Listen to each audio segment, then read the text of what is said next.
நம்ம இன்னைக்கு புளியோதரை பொடி எப்படி பண்றதுன்னு பார்க்க போறோம். அதுக்கு கடலை பருப்பு 1 கப்பு, அப்புறம் கருப்பு உளுந்து, மல்லி இது ரெண்டுமே 4 டேபிள் ஸ்பூன் எடுத்து வச்சிருக்கேன். எள்ளு 3 டேபிள் ஸ்பூன், நல்ல மிளகும் வெந்தயமும் 2 டேபிள் ஸ்பூன் எடுத்து வச்சிருக்கேன். கொஞ்சமா காயம் கட் பண்ணி நான் எடுத்து வச்சிருக்கேன். வரமிளகா காரத்துக்கு ஏற்ற மாதிரி நீங்க போட்டுக்கோங்க. நான் இதுல 1 கைப்பிடி அளவு எடுத்து வச்சிருக்கேன். நம்ம இப்ப எப்படி பண்றதுன்னு பார்க்கலாம்.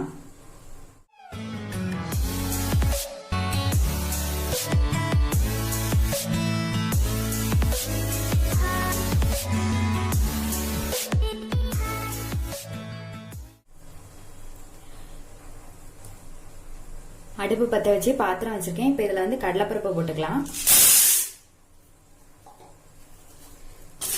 நல்ல செவக்க வறுத்துக்கலாம்.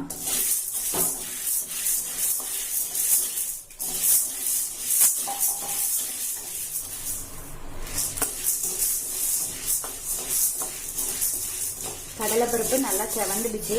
இப்ப இதை வேற பாத்திரத்துல மாத்திக்கலாம்.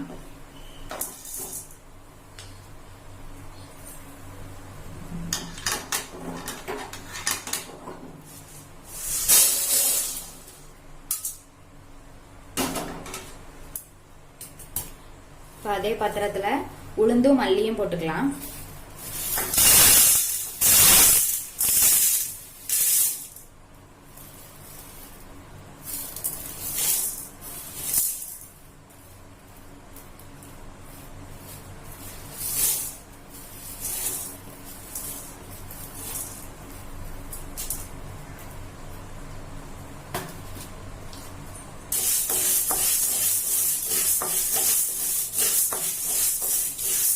இதையும் நல்லா செவக்க வறுத்துக்கலாம்.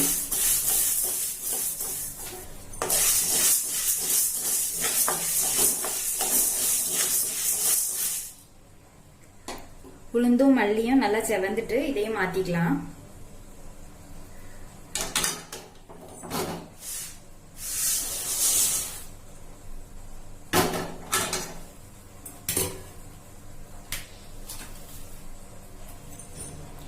எள்ளு போட்டுக்கிறேன்.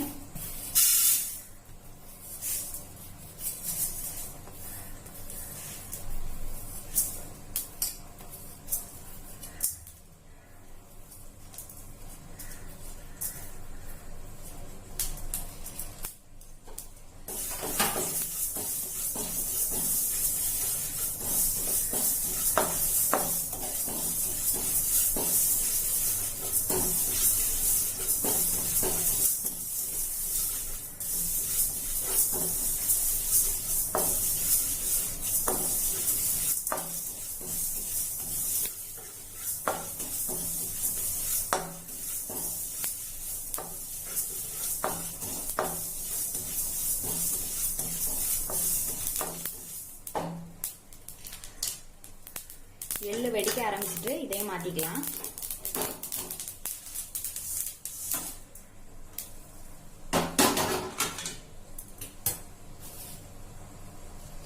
நல்ல மிளகு வெந்தயம் இதையும் நல்லா செவக்க வறுத்துக்கலாம்.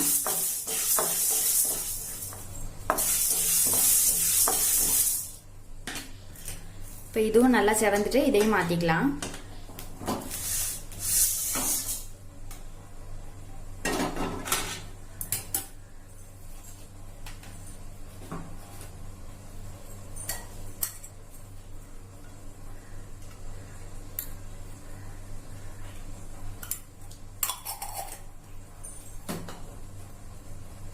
கொஞ்சமா எண்ணெய் ஊத்திருக்கேன். இதுல பெருங்காயத்தை போட்டு பொரிச்சு எடுத்துக்கலாம்.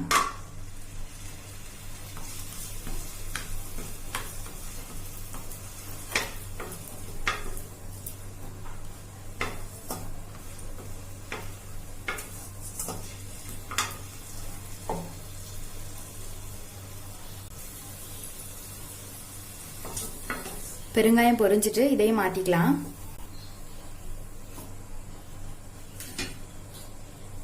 அதே எண்ணெயில வரமிளகா போட்டுக்கலாம். இதையும் வறுத்து எடுத்துக்கலாம்.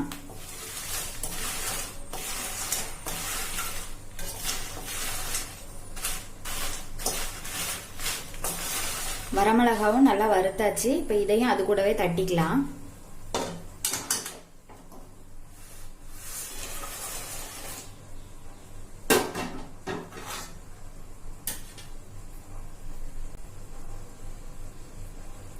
நம்ம வறுத்து வச்ச எல்லாமே நல்லா ஆறட்டும், அதுக்கப்புறமா திரிச்சுக்கலாம். புளியோதரை பொடிக்கு நம்ம வறுத்து வச்சிருந்தது நல்லா ஆறிடுச்சு. இப்ப திரிச்சுக்கலாம்.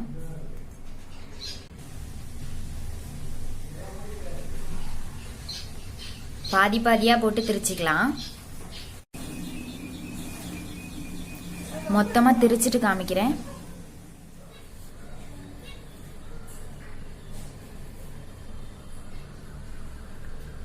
புளியோதரை பொடி திரிச்சிட்டேன். ஒரு பேப்பர்ல ஆற வச்சிருக்கேன். மிக்சியில திரிச்சதுனால லைட்டா சூடா இருக்கு, அதனால ஆற வச்சிருக்கேன். இதுல நான் மஞ்சள் பொடி சேர்க்கல.